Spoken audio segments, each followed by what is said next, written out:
Welcome to the Open Adoption Project. We're the Nelsons. I'm Lynette. And I'm Sean. In this episode, we'll be sharing experiences we had leading up to our second adoption, including some things that we did to spread the word and network. We'll also share a true story of a legitimate, omnipotent magic 8-ball.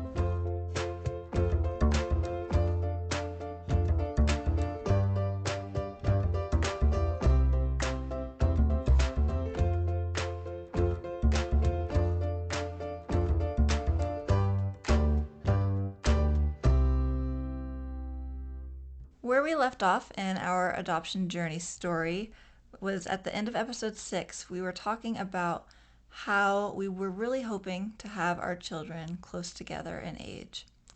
And so our daughter turned 1 and we got approved to adopt immediately. And we were really hoping that our next baby would be born pretty close. Since we both have siblings who are close to our age, we were really hoping for that camaraderie for our children. And with our first adoption, in all, from the time we were home study approved or approved with our agency to the time we adopted was about 9 months. So I think we were probably anticipating maybe that long of a wait, but probably optimistically hoping that it would be a lot faster than that. Yeah, I think I was expecting it to be pretty fast. And honestly, we got approved, and just a couple of weeks later, we got contacted by a really cute, pretty young expectant mother. Yeah, so this expectant couple actually, her boyfriend was involved as well, reached out through our agency and through our caseworker, saying that she had pretty much narrowed it down to 2 families and she wanted to get to know us and the other family before she made a decision. It was really a familiar kind of story. I think we were pretty hopeful that it might work out. And she was expecting a girl, and we were like, oh, it'd be so fun to have little girls so close in age. Yeah, she was due like 3 or 4 months later, I think. And so we got to know them. We met up at an agency, and we went out to dinner a separate time and spent some time together getting to know one another. So when we originally met this expectant mother, we met at the same building that we met our daughter's birth mom. Yeah, it was the same location. Yeah. It was kind of feeling like, wow, this is really familiar. We were here not too long ago, and maybe it will have the same outcome. For that meeting, we knew that we'd be meeting with her. I think that we knew the birth father couldn't be there because of work or something like that. We took them a few little gifts to know that we had been thinking about them. We gave her a journal, and I think we even had it like embossed or something on the front that said like my journey in adoption or something like that. Yeah, we put a lot of thought into these gifts, and it wasn't like we spent a lot of money, but we did put a lot of thought into the gifts. We're going to talk more about that in a moment. It seemed like it went well. I don't feel like we thought it went badly. I would say we probably didn't feel that same instant connection that we felt with our daughter's birth parents. Even when we went out to dinner, I think really what was happening was you and I really wanted to have another child. We wanted to have another child that was close to our daughter's age, and we were hoping that it would at some point feel right. And so we tried to facilitate or foster more experiences of either getting together or texting one another to maybe help that feeling happen. Yeah. But it never really did. No. Well, and this mother wanted to name the baby, or she wanted to at least name the baby together. And it's funny, we really didn't feel good at that point about doing that. We felt really strongly about naming our kids, which is funny because with our 4th child, we actually did end up naming him with his birth parents. Definitely did that together. Yeah, it was fun. But at that point, we didn't feel good about it, and we were honest. Fortunately, we were upfront about how we weren't comfortable with that. Ultimately, it ended up being a deal breaker for her, and she didn't choose us. She chose a different family. But, I mean, going back to those past episodes where we've talked about this, we have to remember that in the grand scheme, this wasn't our child. It was really good to be honest and upfront about that. I remember having some cognitive dissonance about it at the time, just thinking, oh, maybe we shouldn't care so much about naming our children ourselves. But ultimately this wasn't our child, and I don't think it would have worked out even if we had tried to bend and be more flexible on that. As hard as it was to come to terms with that, I think pretty quickly we realized this isn't our baby, and it's going to be okay. We'll just wait, and Yep. it'll be all right. Well, and that contact happened so fast that we were still pretty optimistic that something right would happen soon. Oh, also about gifts. We do feel like it was really hard for this expectant mom to tell us that she was not going to place with us. Yeah, in fact, I think our caseworker even called us and said, "Hey, she's already made her mind up and she's chosen the other family, but she hasn't told you that. Just know that and make it easy for her to tell you that." Yeah, she was really struggling with knowing how to tell us. And we've wondered if part of that had to do with those gifts that we gave her that were meaningful and sentimental, but maybe made her feel a little coerced, even though they weren't monetarily valuable. So, this is our soapbox. We really suggest not getting expensive gifts and not even getting super sentimental gifts at Yeah, this point in adoption. I would keep it super simple. Flowers, anything edible. Something homemade, maybe, but like simple, low value, like homemade cookies. Yeah, the last thing we want to do is make someone feel like they have to make a decision based on. On a gift or a Right. material item. Yeah. Well, and I felt so bad that she had such a hard time telling us. We could tell it was a real struggle for her. And so we really did learn from that to simplify gifts. Don't worry about making it super sentimental at that point. Maybe at placement or like at a 1 year birthday party or anniversary, you could do something a little more sentimental. Yeah, I think placement is definitely a better venue for something like that. So be cautious with giving gifts, is what we learned from that. So we'll get off of the soapbox about gifts. So we had that first contact, and after that, there was nothing. Radio silence. Like, really, we didn't even hear from scammers, which, for those who might not know, there are adoption scammers out there. There's a lot of different reasons that people use adoption as a platform for scamming. For some, it's a way to gain like monetary benefits. Sometimes people will pretend to be an expectant parent, say things that they're in need of, and somehow get those things without really meeting parents. And or there are people who emotionally want to kind of catfish people or play with people, and unfortunately that's really sad but somewhat prevalent in the adoption community. Yes, it's pretty common. We were contacted by a couple of scammers our first time adopting, and luckily the agency was really good at helping us recognize when someone was most likely a scammer. But we didn't even hear from scammers the second time. Like, it was silence for about 18 months. We didn't hear from anyone after that first expectant mother. That wait felt really hard. And we know that some people wait for so much longer to Way, adopt. way longer than that. And we know there are silences that are longer than that, and it's awful. We have sympathy for that. We haven't experienced waits longer than 18 months. We've been really lucky. It was a hard thing to wait for that long. And if you have loved ones who are waiting for a long time to adopt, no matter how long it is, it's it's hard.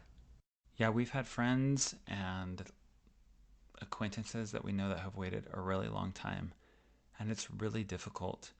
In the end, the solace is the right baby, the right child will come to your family.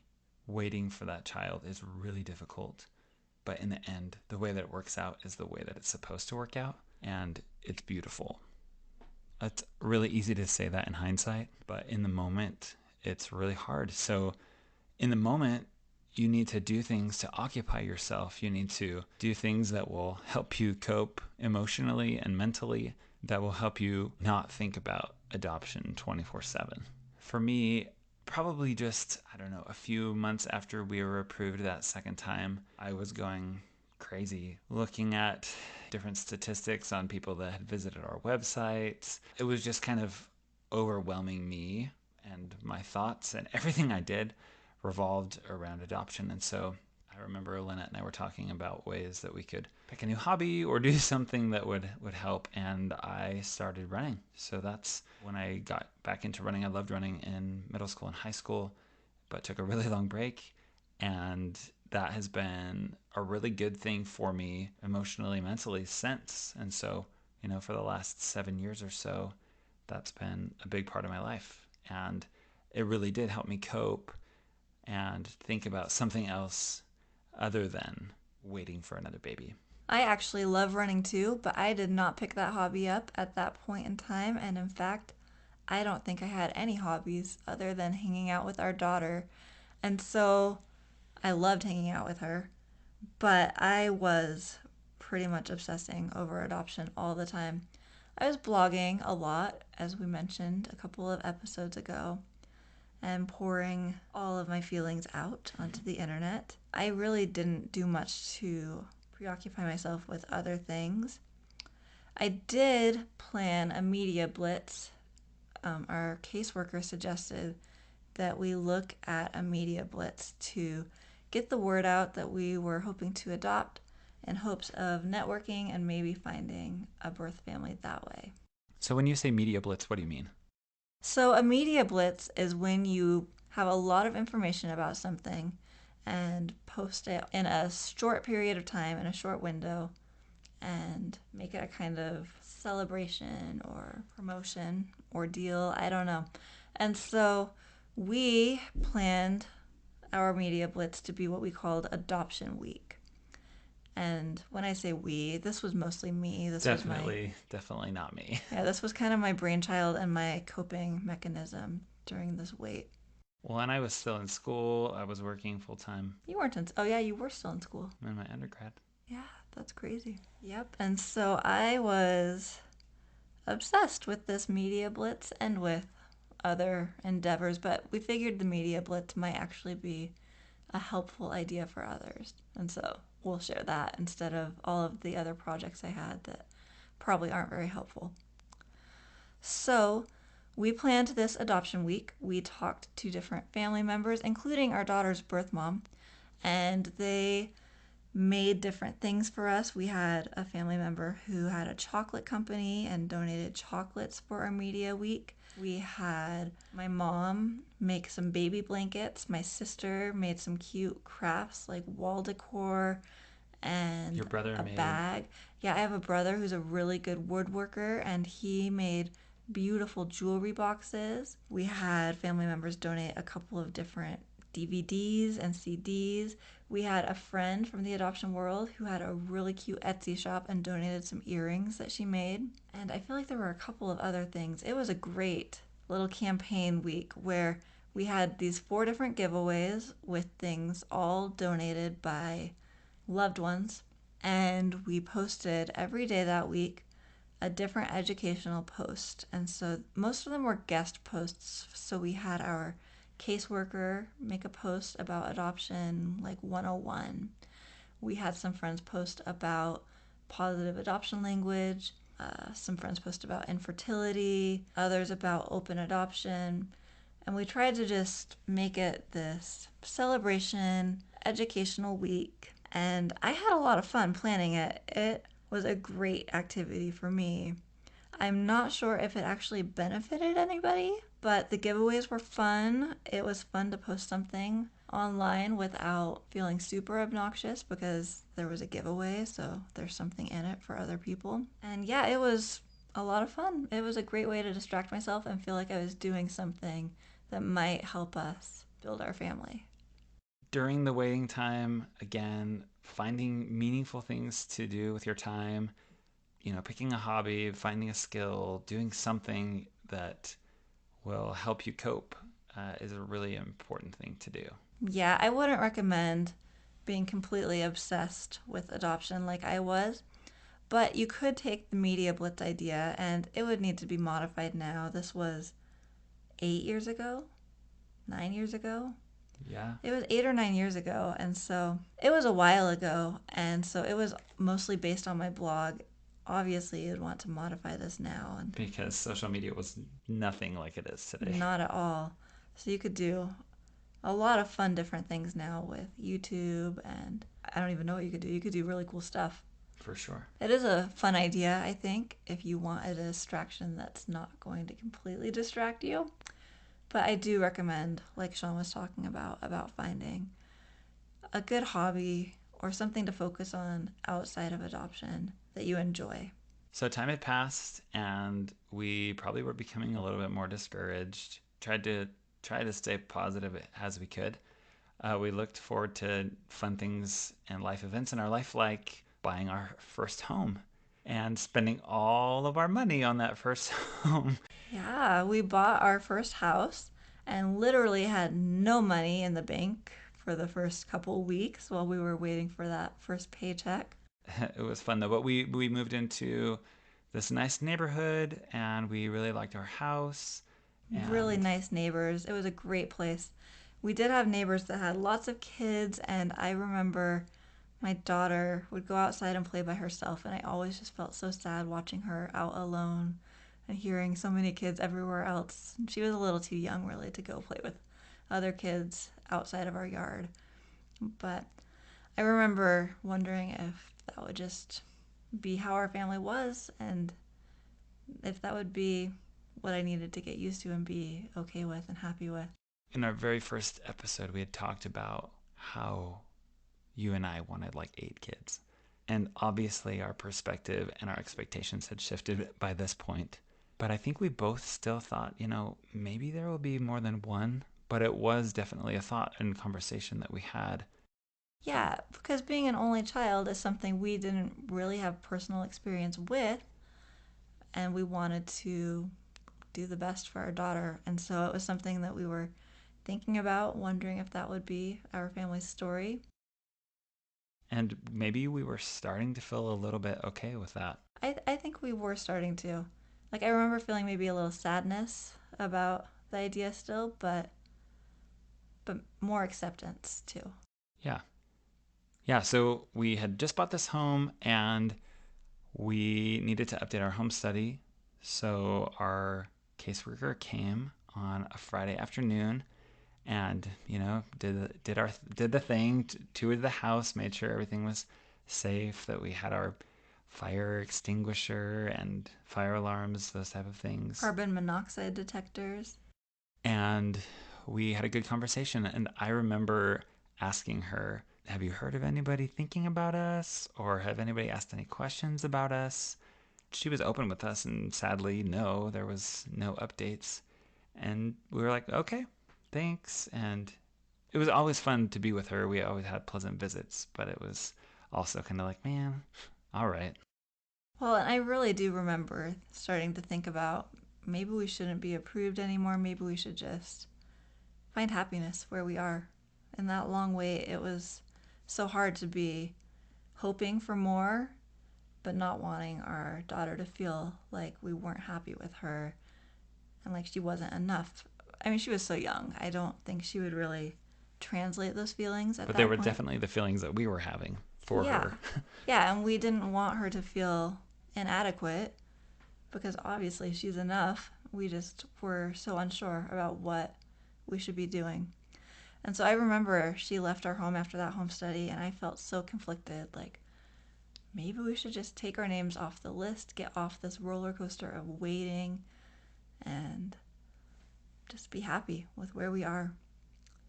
And so we actually went on a date that very next night, Saturday night, and it was a major budget date because, I mean, I know it's really classless to talk about how we were broke, but we were broke. And so we went to Target for our date and just walked around, didn't buy anything. I think this was after we went to dinner or something. I don't think we did anything. I really don't. Maybe we had a gift card. I don't know. We went to Target and just walked around, and we ended up in the toy section and found this Magic 8 Ball. And I was like, what? My mom always thought Magic 8 Balls were like the devil's toy, right? Voodoo.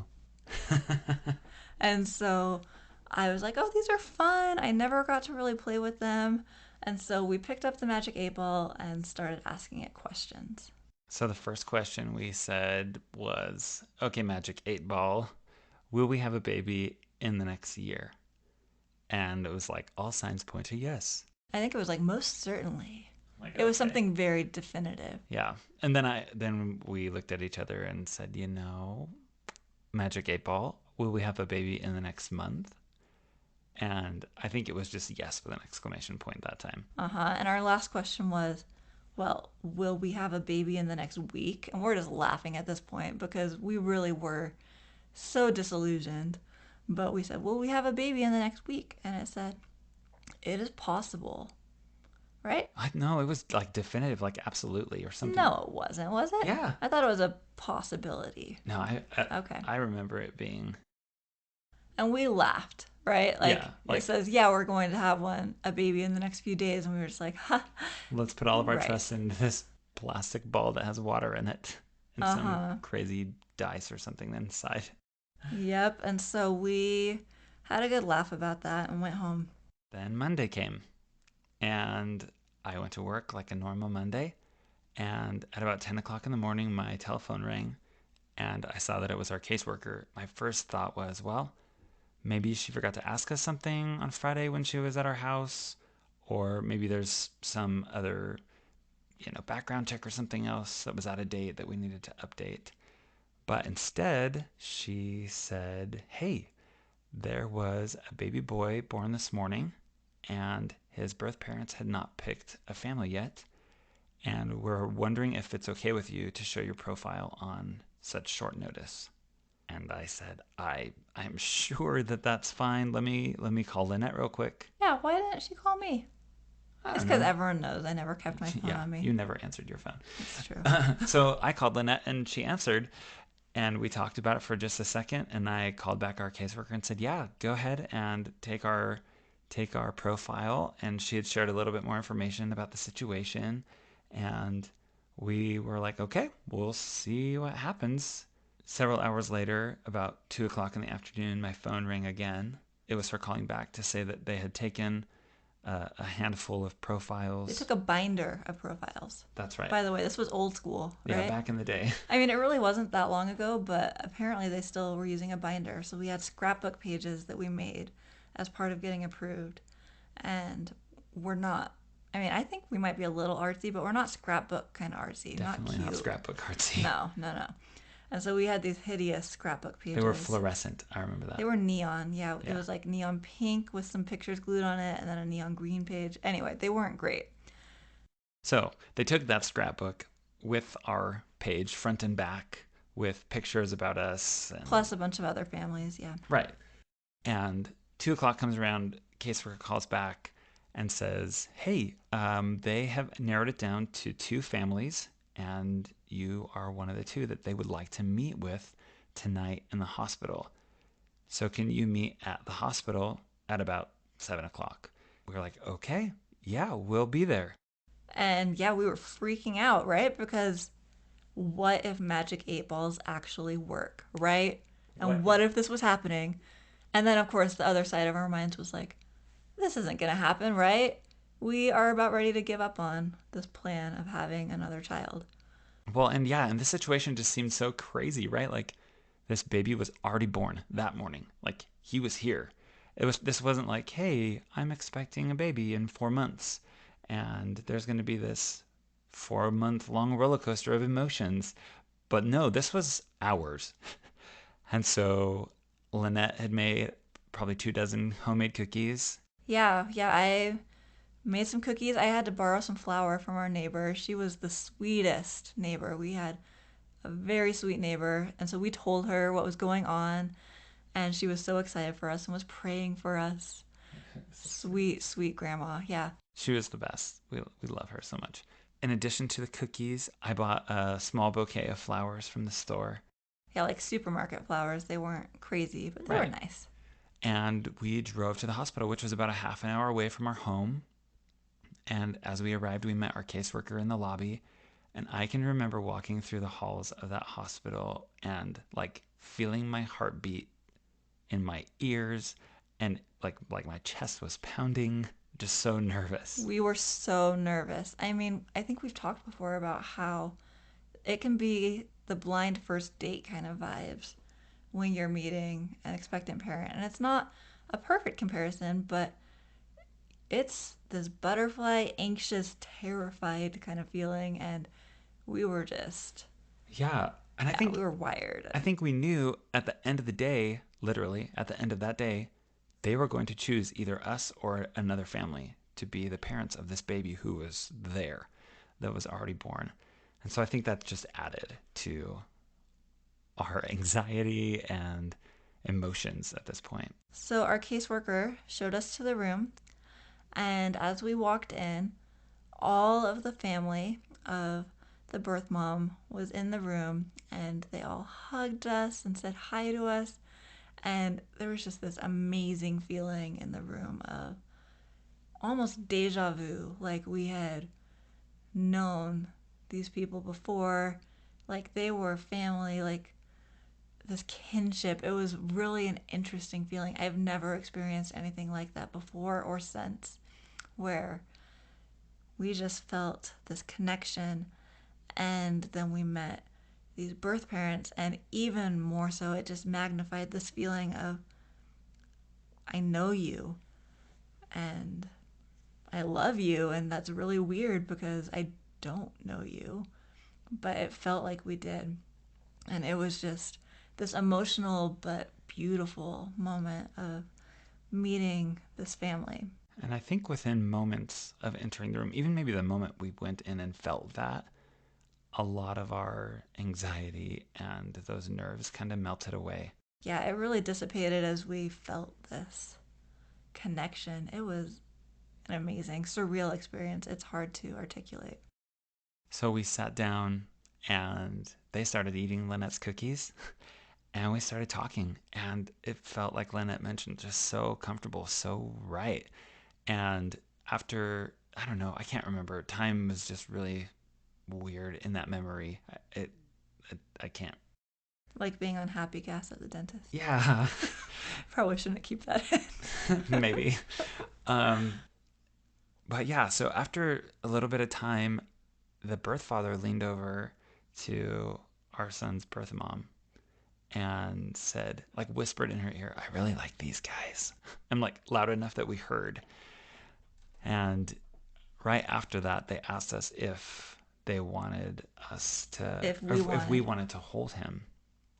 And we were like, yes, but no. Yes, if you're going to pick us. But no, if you're not. Mm-hmm. We didn't say that. That was obviously the feelings that we had.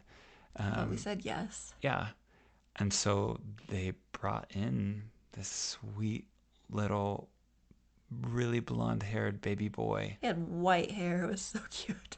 And they let us hold him. And I can remember looking into his little eyes and just thinking, this is my son. I felt the same feelings. It was really an amazing, incredible experience. It was so beautiful. Just, we've talked in one of our episodes about bonding and how the experience was different with each of our kids. But this experience really was this instant connection, I think, for both of us, where it just happened. Yeah. We knew that he was supposed to be ours, but at the same time, we didn't know because they hadn't told us yet. Yeah. But we really felt it deep inside. Yeah, so we spent some time there. We gave them lots of hugs and wished them the best, and we left. And we got home, and I said, I'm setting up the crib. And Lynette looked at me, and she's like, you are going to jinx us. And I said, we had a magic 8-ball tell us we're having a baby, just jokingly.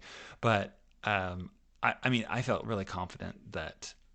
I felt confident too, but I really did think you were going to jinx us. I know. But I did set up the crib. And then we went to bed late, and we were just laying in bed wide awake.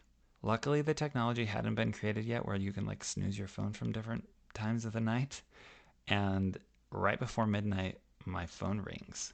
And it's our son's birth father.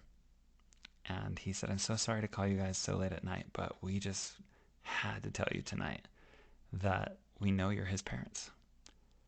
And we're ready to sign papers tomorrow morning. We just kind of like were in shock for a little bit. Obviously so happy, like expressing our love on the phone, but then after hanging up, it was like, we're having a baby tomorrow. What do we do? And so we called our parents. Mm-hmm. We called our parents late at night and told them the exciting news, and it was so exciting. It was surreal. I remember texting one of our family friends and saying that we were going to have a boy the next day, and the wife in this couple texted us back and said, "Hey, I just sorted out our old baby clothes and was getting ready to donate some, and I have them in bags by sizes, and we'll drop them off at your house tomorrow." It was amazing. We still do, but we had amazing friends that really blessed us and helped us in this last minute adoption. It was incredible. It really was. We woke up the next day and went to the hospital. With our daughter, too. She came Yeah, and she got to did. meet her baby brother. And we had a really, really sweet and simple placement. Again, the feelings that Lynette described when we walked into that room the first time, those feelings of connection and family and familiarity were there and were really strong. And it just felt so right. It was a really beautiful experience and just incredible. Yeah. And so we now were a family of 4. We started to figure out how that was going to work out. Also, we really do need to add the rest of the story about the Magic 8 Ball. After baby was born and we adopted him, Sean actually went back to Target and tried to find the exact same Magic 8 Ball. We will assume that he got the same one. I'm sure it was the same one. Mm-hmm. Yeah. Yeah. And so he actually bought that Magic 8 Ball so that our son could keep it as a momentum of the one omnipotent Magic 8 Ball in the world.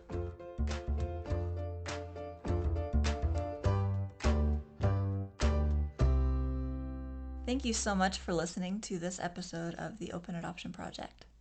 We'll be back with a new episode next week. And until then, enjoy listening and please share with your friends and family members who are part of the adoption community.